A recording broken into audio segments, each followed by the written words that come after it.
Good morning, everyone. Thank you for joining Global Migration Solution webinar. I hope all of you are safe and staying at home. Before we start this webinar, I would like to highlight some guidelines. First of all the participants would be on mute. And then after that, we suggest to you, if you want to have a better view on your slides, please go to the top right side of your monitor and you will see the speaker view. Put your slide and the desktop on the speaker view so you have better view on the slides that we're going to share with you. And after that, if you have any question, you can write it on the right side. There is a chat room. You can write it there. We have access to all the questions. And end of this webinar, we're gonna reply to some of them. I mean, as long as the time let us to go through. So let me introduce you our today's speaker. We are going to have Miss Audrey. Audrey Anthony is the Associate Director of Global Migration Solution. She has 10 years experience in migration industry, and she is specialized in skill and family migration. So without further ado, let's all of us welcome Audrey Anthony. Audrey. Hi, good morning, everyone. Welcome. Thank you for making your time to join this webinar. So I believe everybody is now safe at the comfort of their own homes. And I know that we're going through a tough period right now with COVID, and it's good to a certain extent, it's good that we have this further extension so that we can all curb this together. And meanwhile, let's look ahead and plan for our future in Australia, okay? So before I start off with the webinar, I would like to just do a quick introduction to the company itself. So Global Migration Solutions, we've actually been around in the company, in the scene for about 15 years. We carry ourselves as a premier migration advisory firm. We have a very thorough, we are represented by 2 migration agents, and over this 15 years, we have helped over 12,000 families migrate to Australia. And we're proud to say that we have a 99% success rate. And the only reason why we're able to achieve such a great success rate is due to a very strict due diligence, a very thorough review process, and up-to-date knowledge on the current migration rules and regulations. With this confidence, we also offer a 100% refund policy for any applications that does not go through. One of our highlights is also we've been awarded as top 50 global migration agency across. It's actually a global award that we have received in Los Angeles. And we have 4 offices across Asia Pacific, which we have in Vietnam, Australia, Singapore, and Malaysia. So these are the programs that we offer. We have always been the biggest long-time player in Australia migration and New Zealand. Recent years, we started providing Portugal, USA, and Malaysia, my second home as well. As much as we send migrants out of migrants to other countries, Malaysia is still very much close to our hearts, and we also run a program for the migrants to come over to Malaysia. So we are represented by 2 licensed advisors, okay? And these are the main strength and pillar behind the company. Desmond Ang is the managing director of Global Migration Solution. Okay, he is the owner, and since day 1, and he is based in Malaysia. He's based in our office itself. So when times are better, when you come over to our office, you'll even be able to have a chat with him. So Desmond's background is ACCA. Every application that comes to our company must go through his final review before a submission is done. James Allen Hall is our senior license advisor. James is based in Singapore, and James is now already so experienced that he is a certified trainer for migration advisors, meaning if there's anyone who wants to become a new licensed migration advisor, he would be able to offer programs to certify them. So we work very closely together. All of us work very closely together to make sure that all the current rules and legislations are adhered to. This is the team, photograph of our team. So all of us are here. This is a processing team.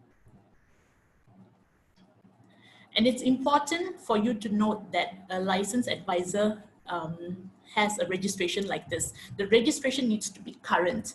So if you would like to do a check on your own, you just need to visit this government website and you will be able to see that our licensed advisor, which is Desmond Ang Swee Hong, would have a current registration. Why is it important that the registration is current? Because every year you would need to meet all those up-to-date knowledge and CPDs to make sure that you still retain your registration.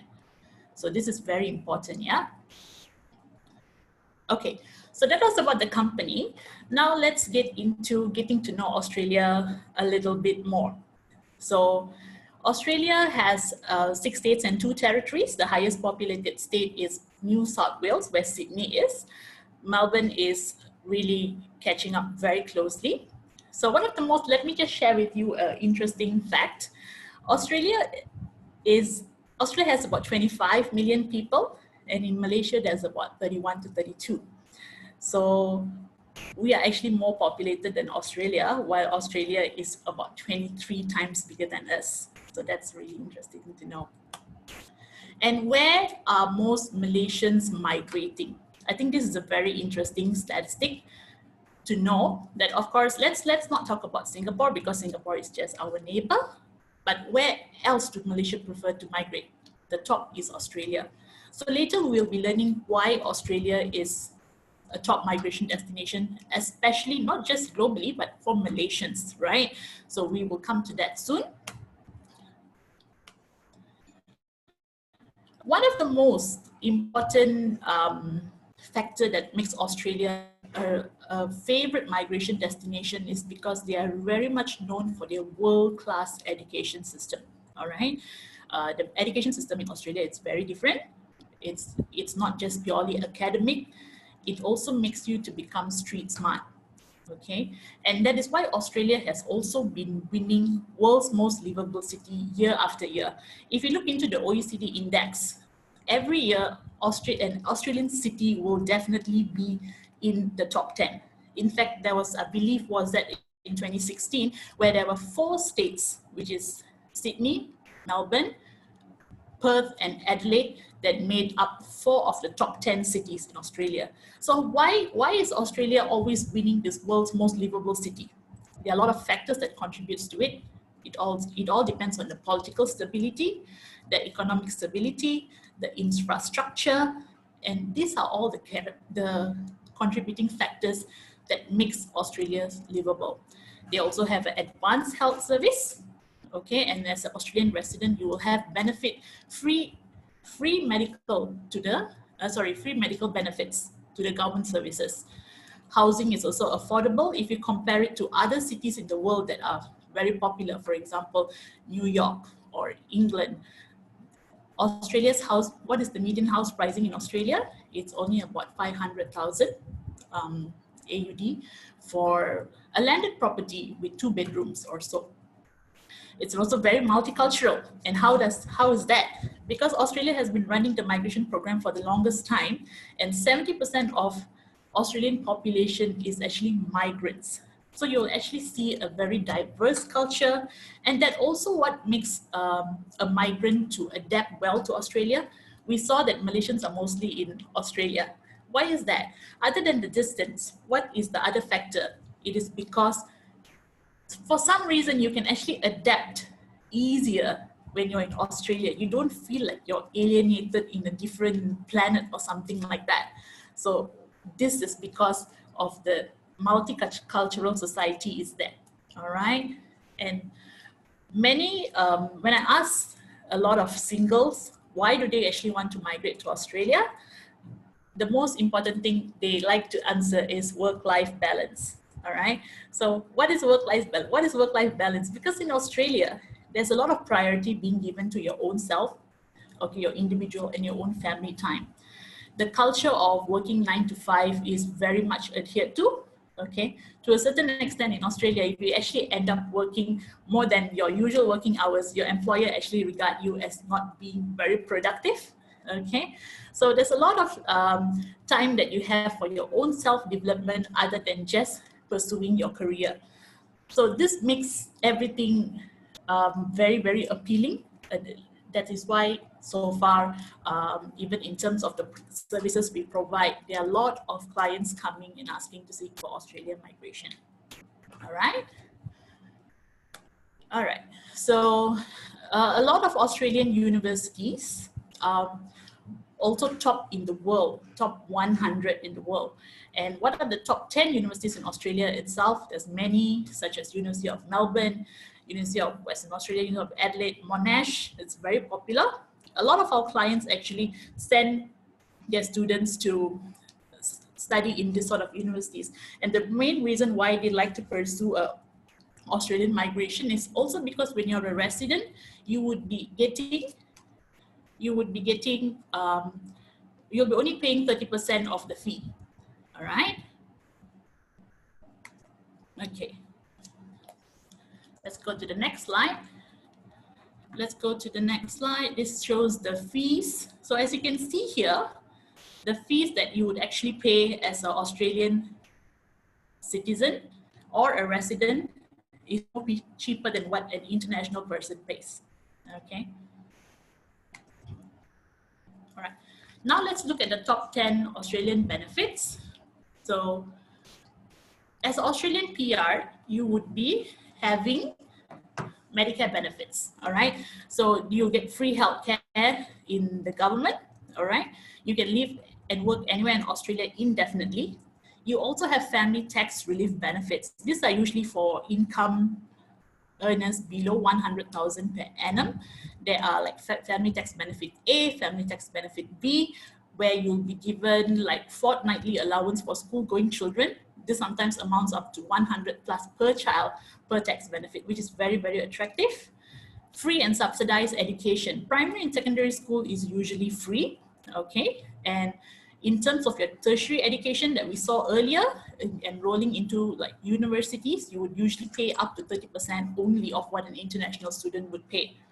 You've got work rights. Having work rights, it's very important. Many try to apply for a job from here. When you actually apply for a job right now, you will actually see that the recruiters come back to you to say, do you have work rights? So usually it's never easy to apply for a job without having a visa prior. So the first step is always to get a visa first, all right? Welfare benefits, pathway to Australian citizenship. Another important factor which makes Australian PR very attractive is you have a pathway to Australian citizenship. And how do you get this is after 4 years of residency. There's also first home buyer grant. As a PR, when you buy your property, the state decides to give you some form of allowance, which ranges about 8 to 12,000 Aussie. You will be able to sponsor a family member as well. And most important, having an Australian PR is almost as good as a citizen, all right? So this is why many Malaysians and our clients who migrate, they usually retain their Malaysian citizenship. And all they need is just to maintain their Australian permanent resident, because the only two difference between a citizen and a PR in Australia is you wouldn't be able to vote, and there are certain government sector jobs that you would not be able to access. Other than this, every other benefit, whether it's for education, whether it's for health, whether it's welfare services, everything is given exactly the same as a citizen, all right? So that was about a summary about why Australia is such an attractive country for migrants to migrate. And now let's get into a little bit more technical on the visa options. So this is basically the framework for Australian migration of why Australia needs migration. So it's actually due to 4 main factors, which is first to build the economy. So that is through business and investment migration, to shape the society, which is through general skill migration. How do they support labor market demand is through employment, and finally to reunite the family members. So these are the 4 main pillars on migration. Today's focus would be on general skill migration. So under general skill migration, there are 3 main visa categories. The first one is called skill independent. Skill independent would mean that you do not need to have a sponsorship from a state or a government. It's not essentially from a state or a relative. And this visa gets you an immediate permanent residency upon approval. All right. The next visa is subclass 190, which is a state nominated visa, which means you need to see which state in Australia is willing to offer you a sponsorship. And when you get your visa granted, this is also a permanent residency. So the 189 and 190 are pretty much of the same value. The next visa is regional sponsored subclass 491. It used to be known as 489. So it's important to know that the 489 was the previous visa, and it's been renamed as 491 with different criteria right now. So through the subclass 491, you would be able to access this through a relative sponsorship or a state nomination. And this visa will get you a temporary residence for 5 years, after which you can definitely convert this into a permanent residency as long as you fulfill the conditions, which I'll be walking you through later. So now the question would be, you'll be wondering, which visa do I actually apply for, right? So that is why exactly I'm here today. It's basically to educate you. So the 189 is a very, very competitive visa right now. Today, as of today, you need to be almost standing at minimum 90 points to qualify for this visa. So meeting the minimum eligibility will not work for this. For 190, as much as yes, anybody offshore can also apply for this visa, but what am I seeing lately? Lately, what I'm seeing is this visa, the nominations, the states tend to give this to those who are already in Australia, or they have a job offer or a ready job offer. So this is how the preference is being given to. So in summary, what I can tell you is getting a direct PR like 189 and 190 for an offshore applicant is not going to be as easy as it was maybe 5 years ago. So we need to go with the new trend. What is the new trend? The new trend is to always enter Australia with a temporary residence first, and then work your way to get a PR. So hence today's focus will be on subclass 491. So here I've just done a comparison for your own reference on what is the difference between the 489 that ended on 16th of November 2019 and the 491 that took over this visa. The 489 used to be just for 4 years, and the 491 is now for 5 years. So many used to say that, oh, the 489 seemed simpler, all right? Simpler, maybe, but what's important is let's look at the good things out of the 491 that is actually happening, all right? Most importantly, look at the stay area. Previously, under the subclass 489, you will not be able to stay in Sydney, Brisbane, Melbourne, Perth, and Canberra. But through the subclass 491, the restrictions have become lesser, where the government has decided that you only cannot be living in Sydney, Brisbane, and Melbourne only these 3 cities, which means anywhere out of these 3 cities, you will be able to live and work and study.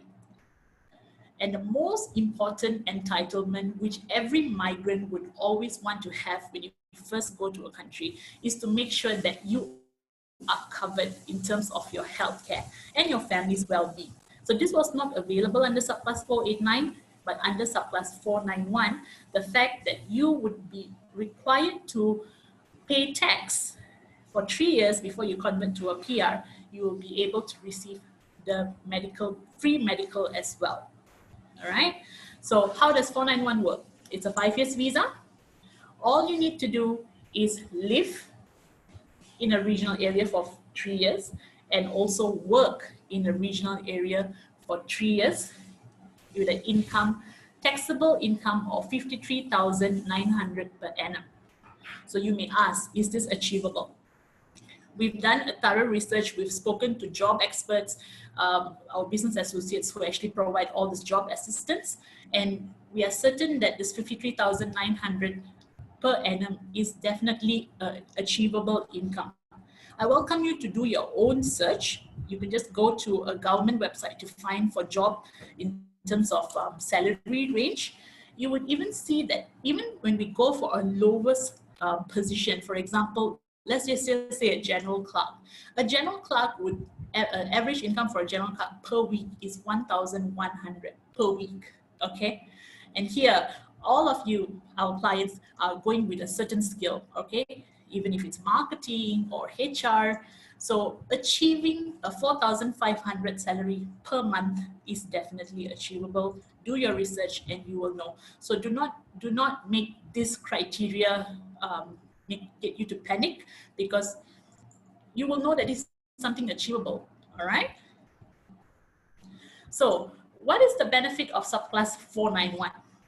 There's a lot of benefits under this visa class. First of all, you qualify with 50 points. Why we say 50 points? Because when you get a nomination from subclass 491, you're given 15 points from the state nomination. That makes it to be 65. More options of regional area. You can now live in Canberra. You can live in Gold Coast. Perth is opened up.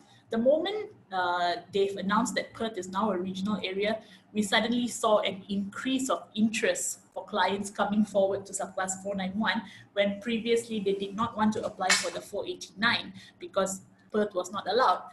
Now that Perth is allowed, Gold Coast is allowed, Canberra is allowed, so there are really more interest right now. Medicare is given to you, and the government is also favoring this visa. I can give you a comparison as well. For subclass 189 and 190, it usually takes about 10 to 12 months to get your visa. After you've submitted your visa, it takes about 10 to 12 months. Under subclass 491, with the priority processing granted by the government, it only takes about 2 months or so, all right?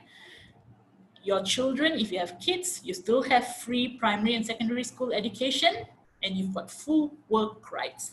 So again, many would ask, will an employer favor to employ a PR and not a temporary resident?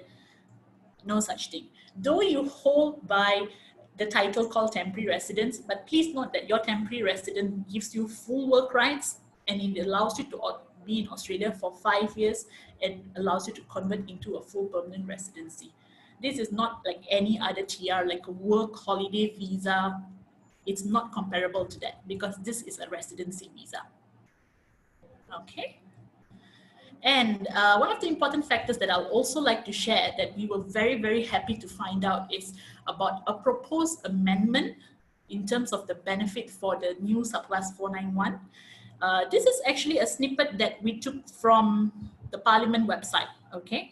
So you can see in this website that it says the bill amends to provide that the holders of this provisional skilled regional visa will have same access to welfare payments and government services as permanent visa holders were eligible, all right? So what does it mean? So this bill amendment is proposed that a subclass 491 has this exact same benefit as what any other PR would have. So we are really looking forward to this. As you can see, this is still in progress. The House of Representatives have already agreed to this. It's already passed, and now it's at the Senate level. Senate level is actually the final level of approval in Parliament. So this was pending since 17th of October. Then, you know, year end, they got busy. Then there was the bushfire, and currently the Parliament is not operating for a couple of months, for another 5 months. So this is something positive we can look forward to as a subclass 491 as well. So do not delay applying for your 491, because the moment this is out and if it's approved, then many would be already rushing to apply for this visa, and that time it's only going to get more competitive. Okay, so now you have some idea on subclass 491. So the question is, how do you apply, right? So what must you have? How should you apply? So first, what are the general basic criteria for skilled migration? You first will need to have an occupation that is migratable, okay? So there is an occupation list that we need to refer to. There are 3 occupation lists, which is MLT, SSL, ST, SOL, and ROL. You need to fall into one of these 3 categories. You also need to have generally a high level of English. So why do we say generally a high level of English? Though if you look at the immigration website, they speak about band 6 because the scene is getting more and more competitive. So I would say minimum band 7 to have a fair chance in attaining a visa. You also need to be under 45 and point-based system. So what's the minimum points? 65. So the question is 65 sufficient for you to get a visa in Australia by meeting the bare minimum? We will advise you on that. I can easily tell you that for very, very competitive occupations like IT, accountant, auditors, 65 is not really a safe standing point at all, unless you have different circumstances to it. Perhaps you have studied in a state like Tasmania or South Australia or anything like that. But other than that, these points, you need higher points than 65. So we will tell you exactly, but don't paint the picture that 65 is not going to be sufficient for you. For example, you might be a different occupation and 65 may be sufficient for you. So do not draw the conclusion on your own. Come to us and we will help you decide that. In November 2019, there was also a very good development with the point test. In November 2019, as you know, 491 was implemented. Together with that, there was a changes to the point test. So what are the changes?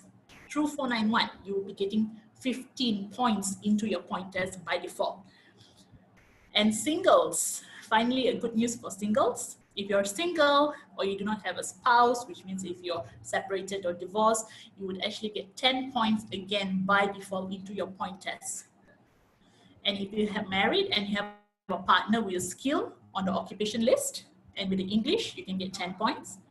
If you're married, but your partner's skill is not on the list, but your partner is able to take an English test with a minimum of band 6, you get 5 points. And for science, technology, engineering, and mathematics qualification done in Australia for 2 years, you get 10 points. So these were the changes that took place in November. And one of the most attractive thing is definitely the sponsorship points and the singles points. All right. So we spoke about you having an occupation on the skill list. So let's say you are a public relations person. So who confirms that you are a public relations professional that is suitable for migration? We need to send your documents to a skills assessing authority. So this is what we call the skills assessment stage. So how do the Australian authority assess you? They will look at your work experience, they will look at your qualification and see that if you meet the Australian standard for this occupation, if you meet it, then you'll be issued with a result. So we help you to prepare. So what we do is we help you to prepare to ensure that you meet the Australian standard for the work experience. Okay, so be aware that there will also be work experience deductions that we need to be very careful about. If we don't factor this work experience deduction, then when you do your EOI, this may go wrong. So this is actually a sample for Australian Computer Society. Okay. So if you are public relations, you'll be going through vet assess. If you're an engineer, it's through Engineers Australia.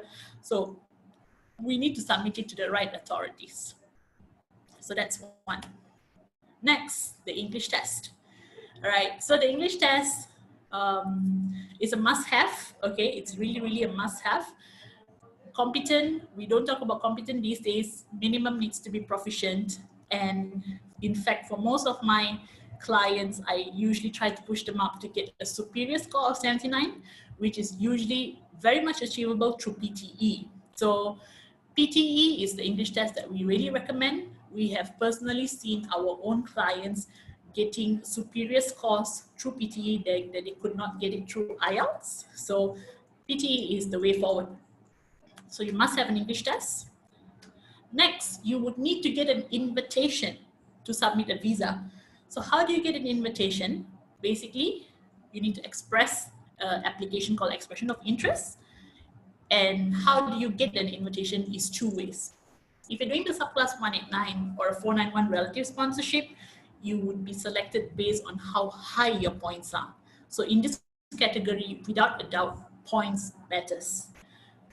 Another way of getting an invitation is through state nomination, okay? Through state nomination, basically you need to see which state, the 6 states and 2 territories in Australia basically have their own occupations in demand. We need to apply for the state nomination for you to get an invitation.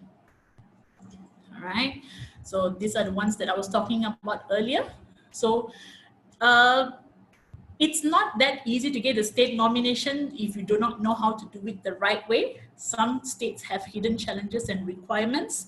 For example, when you go to Northern Territory's website, you would think that it's a simpler state to meet a requirement because you think no one wants to go to Darwin. But how do you increase the chances with Darwin? How do you enhance the chances? Because many people would be applying to the state.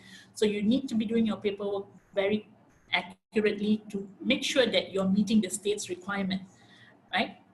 So that's state family sponsorship. So for family sponsorship, this is only applicable if you are on the MLTSSL list, long-term list, all right?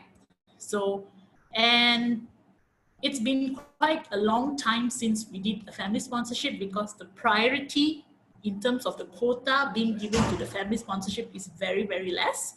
So I can easily tell you the last we did a family sponsorship was, I think, more than 4 to 5 years, because we need to position you according to where's the demand. So as much as you might have a brother or a sister or an uncle in Australia, but the question is this going to be an effective pathway, or should we put you through a state nomination? So that we will help to determine as well. Okay, so this one will basically sum up on how to apply. So as we said, first you need to get your skills assessed through a skills assessment, and you do your English test. This would take average about 3 months. Okay, this is minus preparation. Once you've gotten your result and your English test, then you move on to expression of interest to apply either through a relative sponsorship or a state nomination, or if you really have very, very high points, skill independent. After you have obtained your invitation, then we submit a visa application. At that time is when you also complete your police checks and medical. It is important to meet the medical test. As long as you do not have any critical conditions, you will not have problems meeting it. And finally, you then have your visa granted. So this is basically the step-by-step process to get your Australian visa. So I know that it looks just short here, just four steps, but these 4 steps takes a lot of time. There's a lot of preparation work that needs to get into this documentation-wise, which we will be working closely with you to make sure that you meet all the documentations. And end to end, even the fastest that we can see right now, it would be about minimum 10 months, minimum. This is provided there's no gap or delay in any waiting times from your side or even from the government side. Okay, so it's not a fast process, so you should always start preparing early. So, as I was sharing with you that the Australian migration scene has been getting tougher, I don't want you to misunderstand that Australia doesn't welcome migrants anymore. The truth is Australia still needs migrants, okay? It's one of the biggest source of economy to begin with, okay? So migration is always welcome. It's still welcome till today. For those of you who really, really still prefer to go to Melbourne and Sydney, it's never too late to fight for Melbourne or Sydney. But we need to be realistic about your chances, whether you have the sufficient points or if there's a proper window of opportunity to even do that. Or in the meantime, Perth, Gold Coast, Adelaide, Tasmania, all the other regional areas are welcoming migrants. So perhaps the right way is to get into these states first. And after 3 years, then move to your preferred city, like Melbourne or Sydney. So migration is also, if you actually do some read up, migration actually adds up to 1% to annual GDP growth for Australia between 2020 to 2050. And a skilled migrant of working age is actually likely to add more to tax revenue versus government support. So It's actually a wrong picture being painted that migrants are going to Australia to reap the government benefits and all that. That's not true. I'm sure every one of you are actually migrating to Australia because you actually want to start a new future, a new career in Australia as well. Another biggest factor that welcomes migration is because Australia still is regarded as having a very aging population. So migration will not stop, but of course it can get tougher. So before it gets tougher year by year, we have to make sure that if you are eligible right now, you need to quickly try and secure your visa. Okay. So let's just go through the top job growths till 2022. So healthcare and social assistance, this is always, I would say, it's a global demand everywhere, healthcare. Construction is very, very welcomed in Australia in terms of like civil engineers or construction project managers. They have a very good industry for this. Education, like lecturers, these are all in demand. And professionals like accountant, there's, as much as they say that there's a lot of competition for accountants, that doesn't mean every accountant can apply. No, we just need to see how we can make you eligible for which program, which state might be able to support you. How should we push up your points to become higher so that you can still stand a chance? Same goes to IT. It's a good time for graphic designers, interior designers, because there is, Australia needs you, but there is no high competition. So meaning you can even get someone with 65 points who meets the bare minimum to actually get a visa faster than someone who might have 80 or 90 points. So that is why it's important to know that everybody's individual eligibility is different. Okay, so you need to come to see us to make sure how is your eligibility and take it forward from there. This is just to give you some COVID-19 updates in Australia. If you've been reading the news, Australia is doing a very, very it's a commendable job in terms of, number one, battling COVID-19. There's about 6,000 cases right now with just about, unfortunately, 50 deaths. But how are they helping their permanent residents and citizens? See, Australia is always regarded for their very good welfare system, right? Very, very strong welfare system. So immediately, what are the things that came up? The Australian government provides 1,500 per fortnight to the employer to ensure that they can still keep their employees at their job. So that's like 3,000 Aussie a month, which is very, very, very safe figure. There's also a 550 fortnight payments to individuals who are on different categories on the welfare payment, like job security, a job seeker, youth allowance, parenting payment, and there's a two-time payment of 750 given to households. I believe it's one is in July and one is in April. And they also allow you to withdraw from your EPF, 10,000 early superannuation withdrawal 2 times. And in these times where some of them who are not working right now, the NSW state is offering free TAFE courses. So why are they offering these free TAFE courses? So that in this time where there is no movement, they want you to go and brush up your skills so that once the lockdown is removed, you can actually start to work. Okay, the travel ban into Australia. So international borders are closed for non-citizen and PR. So if you're a PR or a citizen, you can still travel to Australia. And internal border closure is also taking place to tighten this whole measure to make sure that they can flatten the curve, meaning interstate. So for example, Queensland has already closed their state borders so that no interstate residents will be coming in as well. So this is the COVID-19 updates from Australia. Finally, how do we manage clients at GMS? So because it's a very long process, so we actually have a step-by-step CRM system, and we go through 3 detailed reviews. Why do we need to do this? Because there's a lot of work involved. So the first review is always by the client. Second review is by myself. And there's always a final review by Desmond, who is the licensed migration advisor. This is our approved clients. So as a global migration client, once you get your visa, you'll be actually having a seminar like this, where we celebrate it together with all other clients who get their visa, and Desmond will be walking you through on the step-by-step process on what's next. It is also important to note that we work with a lot of business associates who provide a full settlement service. So once your visa is approved, we will also be hooking you up to our business associates in Australia who can help you to tell you how to find a job in Australia. How do you find your first rental property in Australia? How do you get all your things set up in Australia if you really have no guidance? So we don't just do up to your visa approval, we also assist you further after your visa approval to make sure that you have a smooth settlement in Australia. Here, I would like you to walk you through some testimonials from our client. So please sit back and take a few minutes to listen to the testimony. Hi Audrey, hi Desmond, this is Alvin. Greetings from Melbourne. Thank you very much for making my migration process such a smooth one. And for the rest of you, if you want to come to Australia, you can count on Global Migration Solutions. They are very professional and they can give you the best advice that they can have.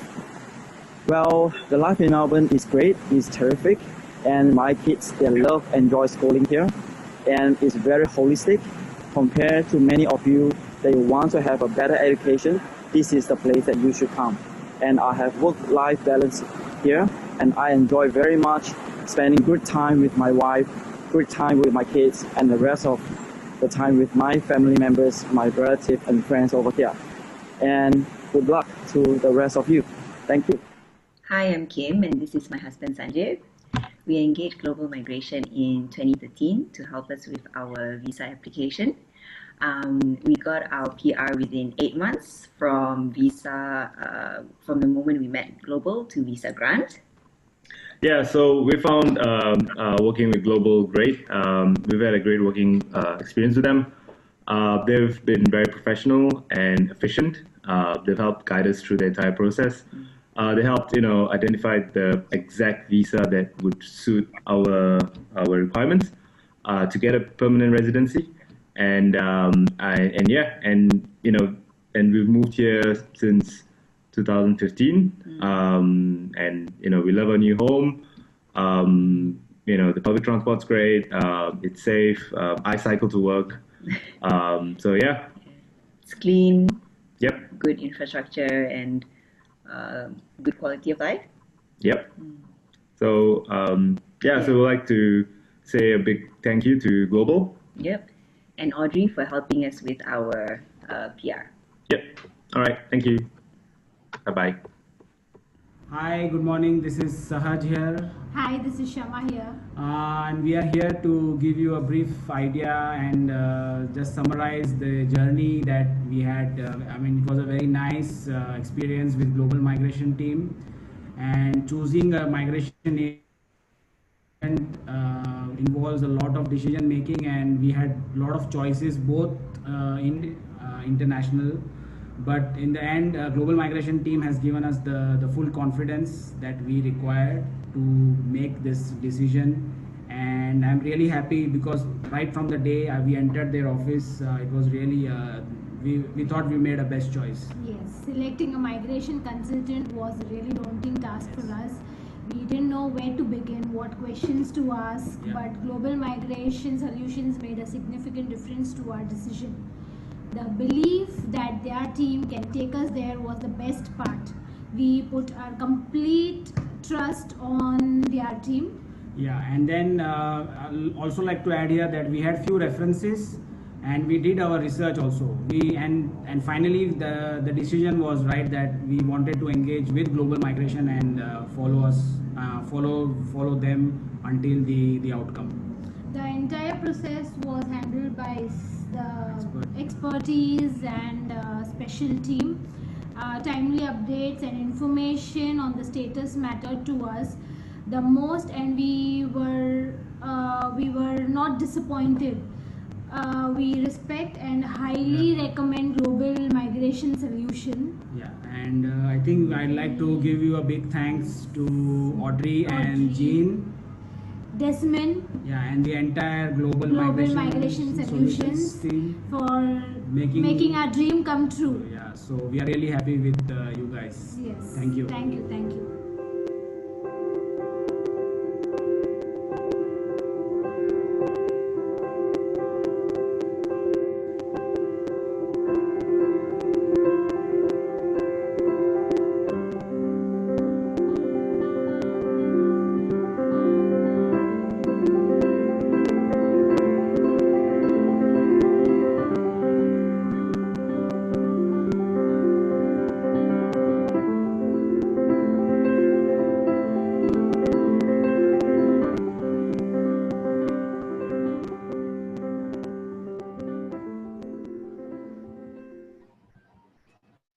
So thank you for watching that.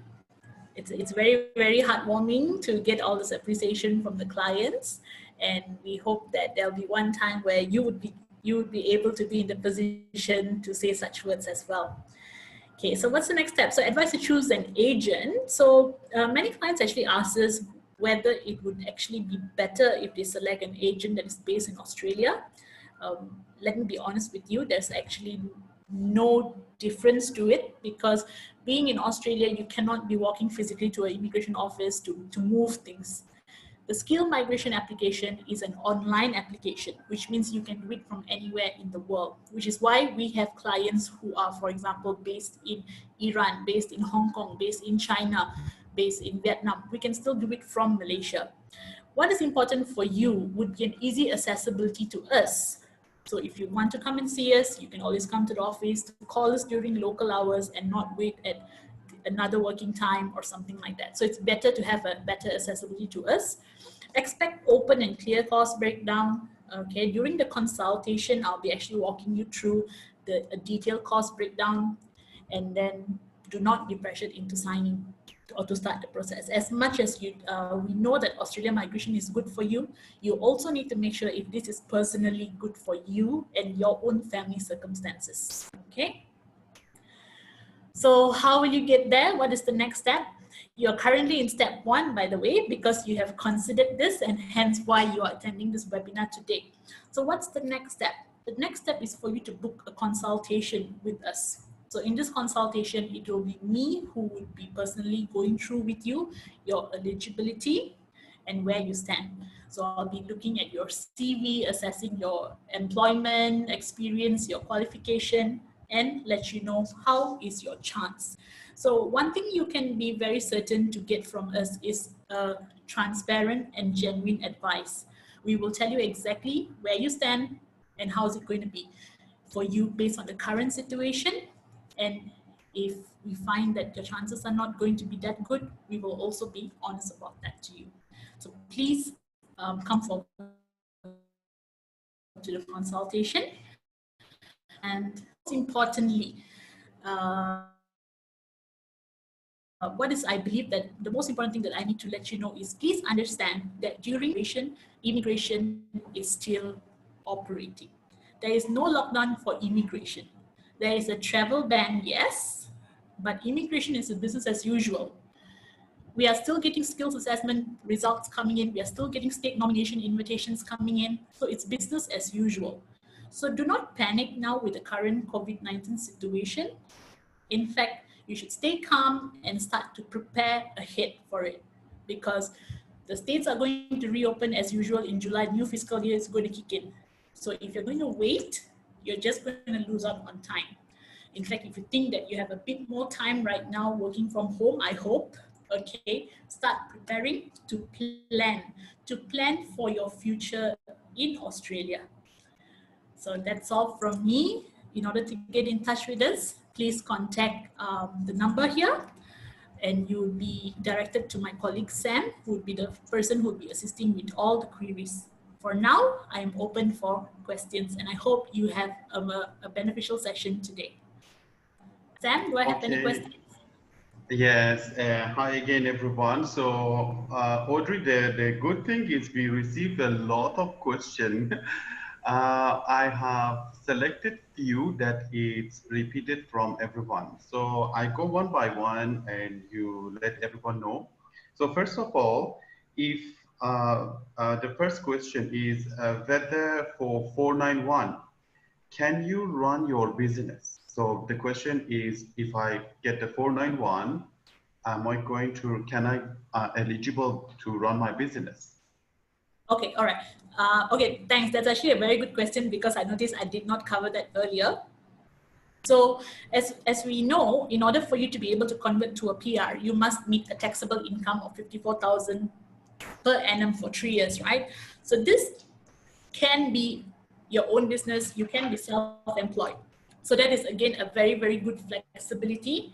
What is important to know that if you're also applying as a husband and a wife, let's say your husband is the applicant, but when you go to Australia, the fulfillment of the residency and the employment can be the husband or the wife, number one, so there's a flexibility in who fulfills it. Number two, there's a flexibility in employment because you don't have to be working in the same field as you applied for, and you also don't have to be working for someone. You can set up your own business. So I hope that answers the question. Okay, the next one is with the situation of COVID-19, is it the right time to apply? Okay, yeah, I think that this is a very valid question because everyone is confused. They're not too sure what is the best thing to do right now with COVID-19, right? So again, let me just make you understand the skill migration process is not something about traveling. The travel ban is what's in place. Immigration is still open, okay? And it's important for you to understand that the skill migration process from today, let's say you even decide today to start it, it would easily take you comfortably about a year, okay? It is not a short-term visa that you're going to get in the next 3 months and you're wondering like, oh my God, if I get this visa in 3 months, how if COVID-19 is still there? How am I going to move to Australia? That's a very valid concern, right? But that's not the case. It's going to take you about a year to do this. So even if you plan now, you will only get your visa next year. By that time, I'm sure all this coronavirus care, COVID-19 situation will all come to a good end. And by that time, you can already plan for your future. Even after you get your visa, let's say next year, you have 5 years visa in which you only need to fulfill 3 years. You can easily still have a 1-year buffer. So COVID-19 should not be stopping anyone from planning ahead. Yeah, Hesa? Okay, so the next question is, Audrey, I notice I am receiving yet a lot of questions. So what I want to advise everyone, if you, we didn't answer the question because of the time limit we have here, you can WhatsApp to the number. I would be the one who will reply. So you can throw your question in the WhatsApp in that number on your screen now. And then I will get back to you one by one because here we have a limited time. So the next question is, thank you for your informative webinar, and it was very useful. And they thank you, Audrey, with mentioning, Okay. and also they are saying that what is next step after this webinar? Okay, so the next step is basically for our clients here to actually contact you. All right, there's a number on the screen. This is your direct number. WhatsApp you or contact you to actually come up with the best thing is if you have a CV, that would be really great. Just send it to Sam on this number, or you can email it to him after speaking to him. Speak to Sam first, and he will tell you what you need to do next. So the most important thing is contact Sam, and he will tell you how to go about it. So then he contact you, you're the best person to go to tell what's the next step. So sometimes I'll ask for a CV because I may need to assess your eligibility first before we have a consultation. But sometimes you might have your CV not being updated. Don't worry too much about that.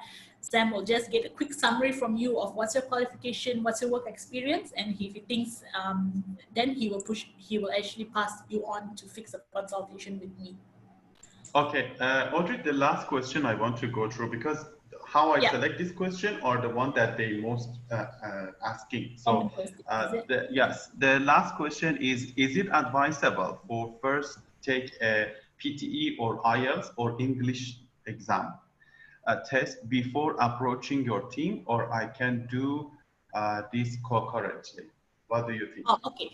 Um, I would definitely not recommend to take the English test or PTE before speaking to us. It's very important to speak to us because you first need to know if you're eligible in the first place. Okay.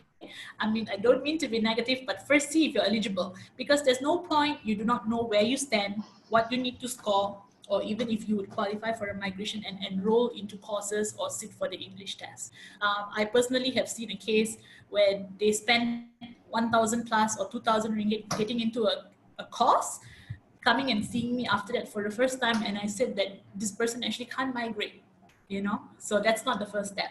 First step is not to take your English test. First step is to understand your eligibility clearly, and then we will tell you how you need to actually start the process concurrently while doing the English test. Okay, because there's time is a big factor here.